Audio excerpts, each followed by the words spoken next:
আসসালামু আলাইকুম ভিউয়ার্স, আশা করি সবাই ভালো আছেন। তো আজকে আমরা দেখাবো একটা ফ্লোর প্ল্যানের কিভাবে ডোর তৈরি করতে হয়। তো ডোর আসলে অনেক রকমের হয়ে থাকে। তিনটা টাইপের হয়ে থাকে বাংলাদেশে। একটা হচ্ছে মেইন ডোর, যেটা আমরা 42 ইঞ্চি করে থাকি। আর আরেকটা হচ্ছে মানে রুমের ডোরগুলো, যেগুলো হচ্ছে আপনার 36 ইঞ্চি হয় সাধারণত। আর একটা হচ্ছে টয়লেট এবং বারান্দার ডোরগুলো আমরা দিয়ে থাকি 30 ইঞ্চি। তো এই তিনটা টাইপের ডোর আমাদের সাধারণত হয়ে থাকে। তো আমরা দেখাবো যে এই ডোরগুলো কিভাবে তৈরি করতে হয় এই অটোক্যাডের মাধ্যমে। তো একটা হচ্ছে 3 ফিট 6, আরেকটা হচ্ছে 3 ফিট, আরেকটা হচ্ছে 2 ফিট 6।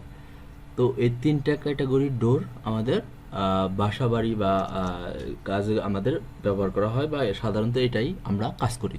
তো এইটার ড্রয়িং বা ডিজাইন একটা কীভাবে করি সেটা আজকে এই ভিডিওর মাধ্যমে দেখাবো। এখানে আমার 4টা টাইপের ডোরের ডিজাইন আছে।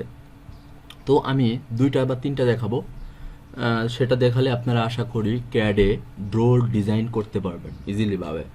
তো আমি দেখুন ফার্স্টে ধরুন যে আমি এই 4টাকে আমি এইখানে নিয়ে আসতেছি কপি করে, যাতে বোঝার সুবিধার্থে একটা একটা করে আমি দেখাবো। একটু ভিডিওটা যদিও বড় হবে হোক, তারপরেও আপনারা ডিটেল বুঝতে পারবেন। তো দেখুন আমি যে কোনো এক পাশে আগে এটা নিয়ে নিব। তো আমরা জানি যে একটা ওয়ালের হাইট সাধারণত মানে ডেপথ সাধারণত 5 ইঞ্চি হয়ে থাকে। তো 5 দিলাম চৌকাঠটা যেটা, সেটা ঠিক আছে। তো তারপরে দেখুন এই আমার এই পাশে যেটা আসবে এটা হচ্ছে আমার 1.5 ইঞ্চি। তো 1.5 ইঞ্চি আমার পাশে নিলাম। তারপর দেন হচ্ছে নিচের দিকেও নিব 1.5 ইঞ্চি। তো দেখুন পাশে এবং উপরে 1.5 ইঞ্চি নিলাম। এবার এখানে নিব 0.5 ইঞ্চি। তার মানে আমার টোটালি হয়ে গেল 2 ইঞ্চি। ঠিক আছে, 2 ইঞ্চির একটা ফ্রেম হয়ে গেল। তারপরে আমরা এখানে নিব 3.5 ইঞ্চি। 3.5 ইঞ্চি তার মানে এটা আমার একটা চৌকাঠ হয়ে গেল। চৌকাঠ আমার একটা দ্বারা হয়ে গেল। তো এই চৌকাঠটাকে আমরা যেটা করব সেটা হচ্ছে আমরা এটাকে ব্লক করে নিব। আমি আবারও দেখাচ্ছি মেজারমেন্টটা, যে এটা হচ্ছে আমার 5 ইঞ্চি, আর এটা হচ্ছে আমার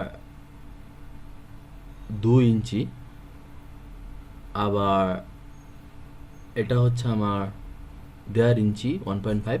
তো আমি ভিডিওর মাধ্যমে বোঝাচ্ছি যে একটা চৌকাঠ যেরকম হয় সেই ডিজাইনটা আমরা এখানে করলাম।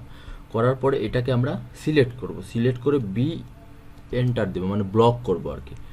ব্লক লেখে এখানে ডোর সি মানে ডোর চৌকাঠ লেখার মানে সংক্ষিপ্ত আকারে এটা ব্লক করে দিলাম। এটা ব্লক করে নেওয়ার পরে এটাকে কপি করব, সি ও এন্টার দিয়ে এটাকে এই লাইন বরাবর নিয়ে নিব।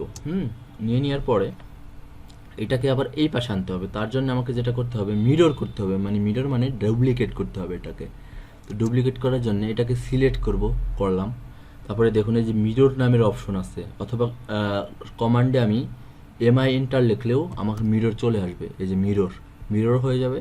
তো এখানে সেন্টার পয়েন্টটা ধরবো, ধরে এই একটা ক্লিক করব, ক্লিক করে উপরের দিকে দেখব। দেখেন আমার আরেকটা কিন্তু সাইডে তৈরি হয়ে গেছে। এই যে এখানে এখানে তৈরি হয়ে গেছে। তো এন্টার দিয়ে ইয়ে মানে নো দিয়ে দিব, মানে আরেকটা চাচ্ছি আমি। ইয়েস দিলে শুধু একটা ওই পাশে চলে যাবে। আমি যদি নো দিই তাহলে দুইটাই থেকে যাবে। তো আমি নোতে যদি ক্লিক করি দেখুন দুইটাই আমার থেকে গেছে। তো এইবার আমার পার্ট হচ্ছে এই লম্বা যে এই ডোরের যে হাইটের এটা। তো এটা আমি কিভাবে করব? এটাতে আমি একটা হচ্ছে লাইন কমান্ড নিব। ফার্স্টে লাইন কমান্ড নিয়ে, যেহেতু আমার এখানে 36 ইঞ্চির ডোর বানাচ্ছি, তার মানে আমার 36 এন্টার দিলাম। যেহেতু লাগবে না 36, কিন্তু আমি বোঝার সুবিধাতে 36 আগে দিয়ে নিলাম, পরে আমরা কেটে নিব। এদিকে দেখুন আমার 0.5 করেছিলাম, 0.5 এন্টার দিয়ে আবার হচ্ছে আমি এই পর্যন্ত দিয়ে এটাকে মিক্স করে দিলাম। হ্যাঁ, তো একটা লাইন আমরা টেনে নিলাম। তো কম বেশি হতে পারে, বা আমার এখানে 1 ফিটও আমরা করতে পারি, মানে 1 ইঞ্চি করতে পারি, 1 ফিট না সরি 1 ইঞ্চি আমরা দিতে পারি। আসলে এটা আমরা সাইন বোঝানোর জন্য ডোরের, যে আমার 1 ইঞ্চির যে পাল্লাটা হবে সেটা এখানে কাট যেটাই দিই। তো দেখুন 1 ইঞ্চি দিলাম। দেওয়ার পরে আমি কি করব, আমার এই সার্কেল কমান্ডটা নিব। সার্কেল কমান্ডে ক্লিক করব, ক্লিক করে এই কর্নারটাতে ক্লিক করে আমি ঠিক এই শেষ বরাবর চলে যাব। দেখুন একদম 36 ইঞ্চিতে কিন্তু আমার লেভেল হয়ে গেছে। ঠিক আছে, এবার ট্রিম করব, টি আর ডাবল এন্টার ক্লিক করে দেখুন আমার এইখানে এই স্পেস থেকে দরকার নেই, প্লাস এইখানে এই স্পেস থেকে আমার দরকার নেই। তো দেখুন এটাকে দুইটা ট্রিম করে ডিলিট করে দিলাম, তারপর এটা বাড়তি অংশ এটা সিলেক্ট করে ডিলিট করে দিলাম। আমার কিন্তু একটা ডোর ড্রয়িং করা হয়ে গেছে। তো এটা হচ্ছে 36 ইঞ্চির ক্ষেত্রে। ঠিক সেমভাবে আমরা 30 ইঞ্চির ক্ষেত্রেও সেম ডিজাইন করতে পারি। সেটা করার জন্য আমাদেরকে যেটা করতে হবে সেটা হচ্ছে, আমরা তো একটা ব্লক বানিয়েছিলাম, এই যে এটার এখন যদি কালার চেঞ্জ করতে যাই সেটাও আমি করতে পারবো। তো দেখুন একটা ডোর দিয়ে আমি দুইটা ডিজাইন একসাথে করতে পারবো। কিভাবে সেটা সম্ভব সেটা আমি দেখাচ্ছি। ধরুন এটা আমার একটা ডোর বানিয়ে ফেলছি একটা কালারের, তো আমি এটাকে এইখানে নিয়ে আসলাম, নিয়ে এসে সেম দেখুন এটাকে কালার চেঞ্জ করে দেবো। শুধু এটাকে সিলেক্ট করব, সিলেক্ট করলাম, করার পরে এখানে প্রপার্টিস নামে একটা অপশন থাকবে, এখানে বাই লেয়ারে যেয়ে আমি যেই কালার দিয়ে দিব ডোরের ঠিক সেই কালার অনুযায়ী ডোরটা আমার মেক হয়ে যাবে। এন্টার দিলেই আমার দেখুন অন্য কালার হয়ে গেছে। এইবার দেখুন এটা যে যেরকম র্যাক র্যাক দিয়ে মানে একটু হয়েছে, সেটা কিভাবে দেওয়া হয় সেটা হচ্ছে সিলেক্ট করে আবারও প্রপার্টিসে যেতে হবে, দেন হচ্ছে আপনার বাই লেয়ারে যেয়ে দেখুন আমি যদি এই হিডেন তারপরে এদিকে যদি নিচের দিকে যত ক্লিক করি তত হচ্ছে আমার এটা আসতে থাকবে। তো আমি এটা দিয়েছি। তো দেখুন আপনারা ক্লিয়ারলি দেখতে পাচ্ছেন যে বাই লেয়ারে, প্রপার্টিস থেকে বাই লেয়ার। তো ফার্স্টে সিলেক্ট থাকতে হবে আমার অংশটা, যে এটা সিলেক্ট কোনটা আমি এরকম করতে চাচ্ছি, তো সেটাকে আমি সিলেক্ট করব। তো সিলেক্ট করলাম, সিলেক্ট করলে আবার প্রপার্টিসে চলে যাব, তারপর বাই লেয়ারের নিচে যেটা আছে সেটা, তারপরে দেখুন সিলেক্ট করে এন্টার দিলে কিন্তু দেখুন আমার দুই কালারের দুইটা ডোর হয়ে গেল, একটা হচ্ছে এরকম, একটা হচ্ছে এরকম। এখন আমরা 36 ইঞ্চিরটা বুঝলাম। এবার যদি আমি 30 ইঞ্চির একটা ডোর ক্রিয়েট করতে যাই কিচেনের বা টয়লেটের, সেক্ষেত্রে কি করতে পারি? সেই ক্ষেত্রে আমার ব্লক একই থাকবে, এই যে ব্লকটা আমরা যে বানিয়ে নিয়েছি সেটা আমার এই পাশে একই রাখবো, এই যে এখানে একই রাখবো। তো সেমভাবে আমি যদি আবার নতুন করে বানাতে চাই তাহলে আমি এইখানে বানিয়ে নিব।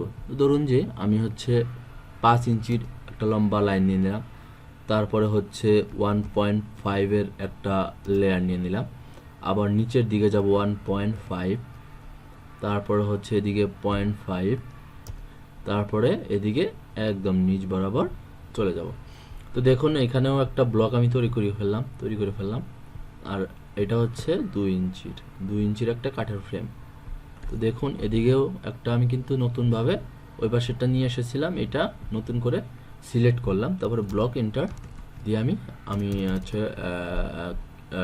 টি ডোর মানে টয়লেট ডোর লিখে ব্লক করে দিলাম। মানে এটা এখন যদি আমি চাই কালার করে দিতে পারবো, প্রপার্টিসে যেয়ে এটাকে ব্লক করার আগে আমার কালার করা উচিত ছিল। তো যাই হোক এভাবে কালারও চেঞ্জ করা যাবে। তো আমার ডোরটা যদি এখন এই পাশে করতে যাই তাহলে আমাকে 30 ইঞ্চি যদি থাকে স্পেস বা যে কয় ইঞ্চি স্পেস থাকবে সেটা করতে হবে। তো আবারও সেম, যে এখানে আমি এদিকে নিব হচ্ছে 36 ইঞ্চি, আর এদিকে আসবো হচ্ছে 1, তারপরে আবারও 36-এর সাথে মিলিয়ে আমার এটাকে ম্যাচিং করে দেব। তারপরে এটা থেকে বেরিয়ে যাব। এটা হওয়ার পরে আমার যেটা আবার করতে হবে, সার্কেল নিব, সার্কেল থেকে এইখান থেকে ফার্স্ট পয়েন্ট ক্লিক এবং এই কর্নারে মিলিয়ে দিব। মিলিয়ে দিয়ে যেহেতু এটা আরও বড় স্পেস, ইএক্স এন্টার দিয়ে দেবো, মানে এক্সটেন্ড করে নেব লাইনটা। এইভাবে আমরা ট্রিম করব। তারপর টিআর ডাবল এন্টার দিলে এই কর্নারে ক্লিক প্লাস এটার হচ্ছে এই কর্নারে ক্লিক, তাহলে আমার কি হয়ে যাবে, একটা ডোর তৈরি হয়ে যাবে। তো দেখুন আমরা এখানে একটা কালার প্লাস আরেকটা কালার প্লাস আরেকটা কালারের ডোর আমরা তৈরি করে ফেললাম। তো এইভাবে আপনারা ডোর তৈরি করতে পারবেন। আমরা পরবর্তীতে ক্লাসে দেখাবো কিভাবে উইন্ডো মানে জানালা তৈরি করা হয় এবং কিভাবে কলামের হ্যাশট্যাগুলো দিতে হয়। অটোক্যাডের সাথে যদি শিখেন ডিটেইল, আশা করি ভালো লাগবে। ভিডিওটি ভালো লাগলে অবশ্যই লাইক করবেন, কমেন্ট করবেন, শেয়ার করবেন এবং আপনাদের যদি কখনো ফ্লোর প্ল্যান লাগে তখন আমাদের সাথে বা স্ট্রাকচারাল ডিজাইন লাগে আমাদের সাথে যোগাযোগ করবেন। ইনশাআল্লাহ আমরা 7 দিনের ভিতরে আপনাদের ডিজাইন করে দেওয়ার চেষ্টা করব।